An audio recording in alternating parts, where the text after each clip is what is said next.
بسم اللہ الرحمن الرحیم۔ شروع اللہ کے نام سے جو بہت بڑا مہربان اور نہایت رحم والا ہے۔ پیارے دوستو السلام علیکم۔ پیارے دوستو آج ہم آپ کے لیے بہت ہی اہم ویڈیو لے کر آئے ہیں۔ پیارے دوستو آپ ہمارے اسلامک چینل کو سبسکرائب کر دیں تاکہ آپ تک اسلامک ویڈیوز پہنچ سکیں۔ پیارے دوستو کیا آپ کو پتہ ہے کہ سب سے پہلے جہنم میں کون جائے گا؟ نہ صرف جہنم میں جائے گا بلکہ اس شخص سے جہنم کی آگ بھڑکایا جائے گا۔ پیارے دوستو اس ویڈیو میں ہم آپ کو بتائیں گے سب سے پہلے جہنم میں کون جائے گا۔ پیارے دوستو کافر بھی نہیں، مشرک بھی نہیں، شرابی بھی نہیں۔ پیارے دوستو آپ خود سوچیں یہ کتنے بڑے بڑے گناہ ہیں۔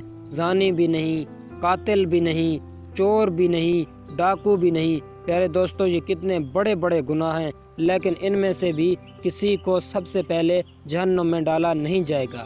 پیارے دوستو اس شخص کو نہ صرف سب سے پہلے جہنم میں ڈالا جائے گا بلکہ اس شخص سے جہنم کی آگ بھڑکائی جائے گی۔ پیارے دوستو آپ خود سوچیں وہ شخص کون ہوگا جس سے جہنم کی آگ بھڑکائی جائے گی۔ پیارے دوستو اللہ پاک معاف کرے۔ پیارے دوستو وہ شخص عالم ہے۔ پیارے دوستو سب سے پہلے عالم کو جہنم میں ڈالا جائے گا۔ پیارے دوستو یہاں ان عالم کی بات ہو رہی ہے جو ریاکاری کرتے ہیں۔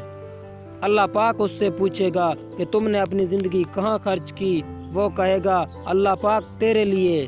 اللہ پاک فرمائے گا نہیں، تو نے صرف اپنی واہ واہی کرنے کے لیے اپنی زندگی خرچ کی۔ پیارے دوستو اللہ پاک سے دعا کرتے ہیں اللہ پاک ہمیں ریاکاری کرنے سے بچائے۔ پیارے دوستو جو شخص بھی ریاکاری کرے گا اللہ پاک اسے بہت بڑا سزا دے گا۔ پیارے دوستو اللہ پاک سے دعا کرتے ہیں اللہ پاک ہمیں ریاکاری کی گناہ سے بچائے۔ پیارے دوستو اگر کوئی عالم ہے تو اللہ پاک اسے بھی ریاکاری کی گناہ سے بچائے۔ اگر کوئی اور شخص ہے، کوئی خیرات دیتا ہے، سخی ہے، کوئی دوسرا شخص ہے، اللہ پاک سب کو ریاکاری سے بچائے۔ پیارے دوستو جو شخص بھی ریاکاری کرے گا اللہ پاک ان کے اعمال کو ضائع کر دیتا ہے۔ پیارے دوستو امید ہے آپ لوگوں کو ویڈیو بہت زیادہ پسند آیا ہوگا۔ پیارے دوستو آپ ہمارے چینل کو سبسکرائب کر دیں اور اللہ پاک سے دعا کرتے ہیں اللہ پاک ہمیں نیک اعمال کرنے کی توفیق دے۔ پیارے دوستو انشاءاللہ ایک اور ویڈیو میں حاضر ہوں گے، تب تک کے لیے اپنے دوست باسط بلوچ کو دیں اجازت۔ اللہ حافظ۔